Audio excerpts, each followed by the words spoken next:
mga kapatid, kaibigan, kay Kristo. Meron po akong isang testimony sa inyo. Testimony ng buhay ko. Ngunit, magsimula po tayo doon nung ako ay nasaktan. Nung nasaktan po ang puso ko. Ngunit, hindi ko sasabihin na ito'y galing sa akin. Meron pong isang lalaki at babae, mga kapatid, na nagmamahalan sa isang lugar. Sabay-sabay silang lumaki. Nung lumaki na sila, dumating ang panahon na na-feel nila ang isa't isa na sila ay nagmamahalan. Mahal nila ang isa't isa. Ngayon, niligawan ng lalaki ang isang babae. Nung niligawan niya ang isang babae, sinagot naman siya ng babae. Ngunit, napakalungkot sa mga pangyayaring iyon, mga kapatid. Dahil ang lalaki ay dahil sa kanilang pubring pamilya. Ayun, umayo yung lalaki, pumunta doon sa lugar ng San Francisco, Agusan del Norte. Nung nagtatrabaho na ang lalaki at dumating ang ilang taon, hindi na malayan ng isang lalaki na ang babae pala ay palaging pumupunta sa kanilang bahay. Ang babae ay bumibisita at hinahanap ang lalaki. At sabi ng babae sa pamilya ng kanyang syuta na lalaki, sinabihan, "Nay," siya nagsabi, "Nay, nasaan po ang lalaki?" Ngunit sabi ng pamilya ng lalaki, "Wala po dito at hindi matagal pa po yun uuwi kasi nagtatrabaho pa yun at nag-iipon pa dahil din sa kapos ng pira." Kaya yun, nagsikap ang lalaki. At ang lalaki, bakit siya din nagsikap? Hindi lang din sa pamilya, hindi nagsikap siya para sa kanilang kinabukasan ng babae. Kasi gusto ng lalaki na sila'y, pagdating ng panahon, sila ay magpapakasal. Ngunit, ang napakalungkot babae ay wala na doon. Hindi na rin natagpuan ng lalaki kung nasaan si babae. Napakalungkot sa kanyang damdamin. Siya'y umiiyak na nalaman niya na palagi palang pumupunta sa bahay ang babae. Dahil din sa pagkawalang communication nila, mga kapatid. Kasi ang doon ay wala pang touchscreen, wala pang cellphone.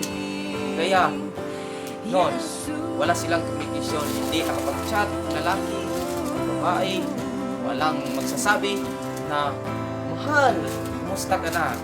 Mahal, kumain ka na ba? Mahal, nagkasakit ka? Uminom ka ng gamot." Walang magsasabi ng ganon. Kaya, ayun, nung alam ng lalaki, pag-uwi niya, nawala na ang babae, napakasakit sa kanyang damdamin. At na pagtanto niya, mga kapatid, na alaman niya na sinabi ng grandmother na hulihan siya na wala na dito. At ang kapitbahay ang nagsabi na ngayon na, pumunta na rin sa lugar kung saan habang pupunta ang babae sa kanilang bahay. Yun palang angkin niya ay nililigawan ang babae. Napakasakit. Niligawan ang babae at ayun, hindi ko alam ano ang ginagawa ng lalaki. Kaya ang lalaki, mga kapatid, ang kanyang uncle ay 31 to 32 years old. Ngunit ang babae ay nasa 14 years old pa lamang. Grabe, napakabata pa ng babae. Ngunit niligawan siya ng uncle ng lalaki. Kaya doon, pag-uwi ng lalaki, wala na siya, dinala na siya sa lugar ng kanyang uncle. Kaya yun ang nangyayari, mga kapatid. Hindi ko sabihin sa inyo kung saan dinalang lugar. Ngunit wala ng babae at nabuntis na siya. Nagkaroon na sila ng anak, ng uncle niya at ng kanyang syuta noon na babae. Kaya yun ang nangyari na ang lalaki ay nasaktan ng sobra sa kanyang puso. Napakalungkot ang nangyari. At hindi siya nawalan ng pag-asa, mga kapatid. Hindi siya nawalan ng pag-asa ang lalaki. Sabi niya, wala man ang babae ko, meron naman silang anak ngayon. Bahala na ang Panginoon sa akin. At ang lalaki ay nagpapatuloy. Gusto niya mag-aral naman. Hindi na siya magtatrabaho. Mag-aral naman siya. Ngunit wala siyang panggastos. Kaya nag-boarding siya, mga kapatid. Boarding and then senior high school. At yun, nakapagtapos siya, mag-aaral sa academy. At ngayon naman, nag-aaral naman siya sa college. First year college siya ngayon, mga kapatid. Nagpapatuloy siya. Dahil ang kanyang pamilya ay walang natapos kanyang pamilya. Kaya siya na lang ang nagpapatuloy. Kaya, yun, mga kapatid. Hindi siya nawala ng pag-asa na ang Panginoon ay gagabay sa kanya. Hindi siya nawala ng pag-asa. Hanggang ngayon ay narito pa. At sabi niya, kahit man wala siyang syuta, ngunit ang Panginoon ay kanyang syuta. Kaya kahit ano maman ang mangyari, sayang masaya siya sa buhay niya. Yun, mga kapatid, yun ang resulta.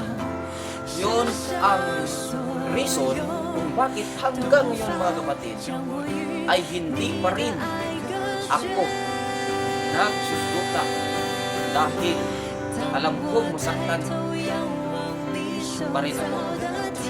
Ngunit inasahan ko na sa huli ang Panginoon ay magbigay sa akin ng girlfriend. Magbigay sa akin at kami ay magpapakasal ng matiwasay, payapa, mamuhay ng masaya. Ito lang po ang aking testimony sa araw na ito.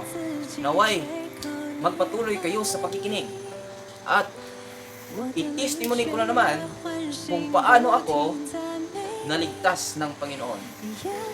Bakit kung paano ako naging Adventista o SDE sa pananampalataya sa Panginoon.